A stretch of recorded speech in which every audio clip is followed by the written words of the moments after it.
조선 인조 시절 한양으로 들어가는 모든 세곡성과 비단배들이 반드시 거쳐가야 하는 거대하고 깊은 한강 길목에는 평생 대대손손 작은 나룻배 한 척으로 사람과 짐을 나르며 살아온 정직한 사공, 마가가 있었습니다. 마가는 권력이나 부귀영화에는 눈길 한 번 주지 않고 오직 하루 벌어 하루 먹고 살며 아픈 노모의 약값과 어린 딸아이의 입에 쌀밥 한 숟가락 넣어주는 것을 유일한 삶의 가치로 삼는 법 없이도 살 평범한 백성이었습니다. 그는 늘 강물 위에서 강물이 깊어도 사공이 제 갈 길만 묵묵히 가면 물에 빠질 일은 없다 며 남들의 다툼에 절대 끼어들지 않는 조용한 삶을 살았습니다.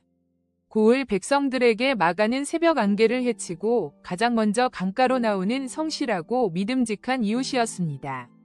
하지만 마가가 살아가는 그 깊은 한강 물밑에서는 도성의 남인과 서인을 대표하는 두 거대한 권력 세력이 강이 모든 물류권과 세금 징수권을 통째로 집어삼키기 위해 이빨을 드러내며 거대한 고래들의 싸움을 준비하고 있었습니다. 마가는 그저 자신이 젓는 노노소리에 취해 수면 밑에서 들려오는 무서운 포식자들의 울음소리를 듣지 못했습니다. 도성의 서인 세력을 이끄는 한양 최고의 거상 배대감과 남인 세력의 배후이자 조정의 병권을 쥐고 흔드는 판서 이대감은 이 한강목을 차지하기 위해 수년째 보이지 않는 전쟁을 벌이고 있었습니다. 배대감은 사설 군사들을 시켜 강가의 나루터들을 강제로 매입하며 영토를 넓혔고 이대감은 관아의 포졸들을 동원해 배대감의 배들을 밀무역으로 단속하며 숨통을 조였습니다. 이 거대한 두 세력이 정면으로 충돌하기 직전 두 고래는 서로를 완벽하게 침몰시킬 치명적인 약점을 찾기 위해 혈안이 되었습니다. 바로 상대방이 명나라와 비밀리에 소금을 밀거래한 내역이 적힌 은밀한 상서와 장부의 존재였습니다. 불행하게도 그 장부는 이 대감의 밀정이 배 대감의 창고를 털어 도망치던 중 추격을 피하기 위해 한밤중에 아무것도 모르고 강가에 배를 대고 있던 마가의 나룻배 볏짚 가마니 속에 남몰래 쑤셔 박아두고 사라지면서 마가의 손에 들어가게 되었습니다. 마가는 새벽에 배를 청소하다가 한자가 가득 적힌 가죽 주머니를 발견했지만 그를 모르는 그는 그저 양반들이 흘린 귀한 서책이거니 하며 주인들이 찾으러 오겠지 하고 배구석에 소중히 보관해 두었습니다. 그것이 자신의 가문을 통째로 찢어 밟길 지옥의 불씨라는 것은 꿈에도 모른 채 말입니다. 장부의 행방이 마가의 배에 있다는 첩보를 입수한 배 대감의 수하들과 이 대감의 관군들이 같은 날 밤 폭풍우가 치는 마가의 작은 초가집으로 동시에 들이닥쳤습니다. 그들은 마가에게 장부를 내놓으라며 칼을 겨누고 윽박질렀습니다. 그를 모르는 마가는 영문도 모른 채 방구석에서 가죽 주머니를 꺼내 들고 부르르 떨었습니다. 나으리들, 저는 그저 강에서 배를 젓는 천한 사공일 뿐입니다. 이 안에 무슨 글이 적혀 있는지, 이게 누구의 물건인지 저는 아무것도 모릅니다.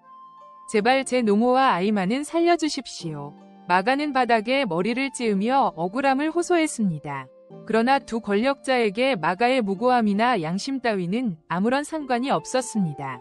서인의 배대감은 이 장부가 남인의 손에 들어가면 자신의 가문이 영모로 멸문당할 판이었고 남인의 이 대감은 이 장부를 빼앗아야 서인을 조정에서 완전히 축출할 수 있었기 때문입니다.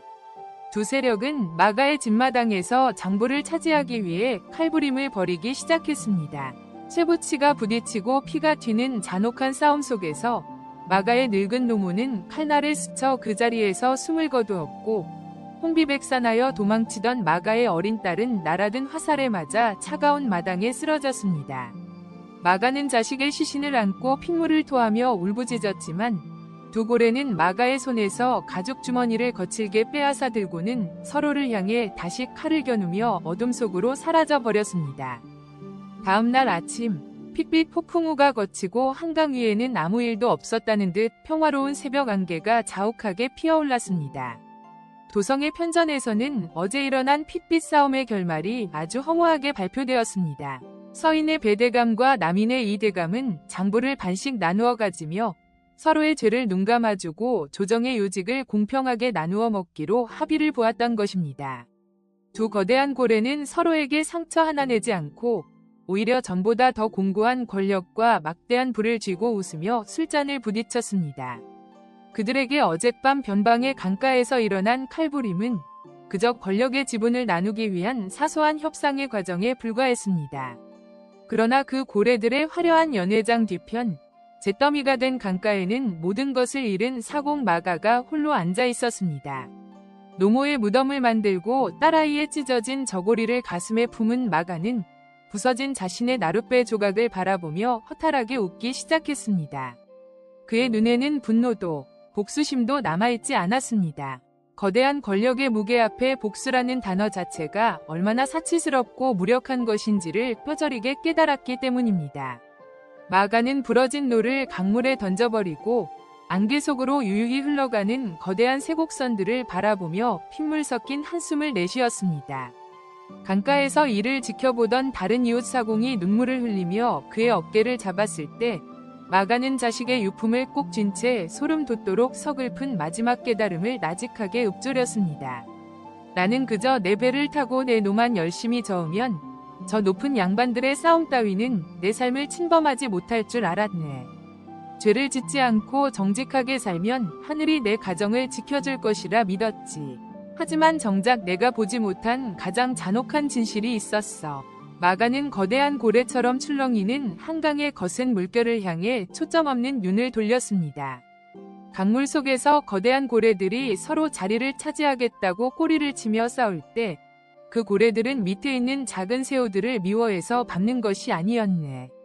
그저 자신들이 움직이는 길목에 새우가 있었다는 사실조차 모른 채 그저 제 몸집을 불리기 위해 휘두른 꼬리짓 한 번에 아무 죄 없는 새우들의 허리가 통째로 터져나가는 것이었어. 힘없는 백성으로 태어난 죄는 그 거대한 싸움의 틈바구니에 존재했다는 그 이유 하나만으로도 모든 것을 잃어야 하는 법이었네. 마가는 더 이상 노를 쥐지 못하는 늙고 부러진 손을 보며 가만히 눈을 감았습니다.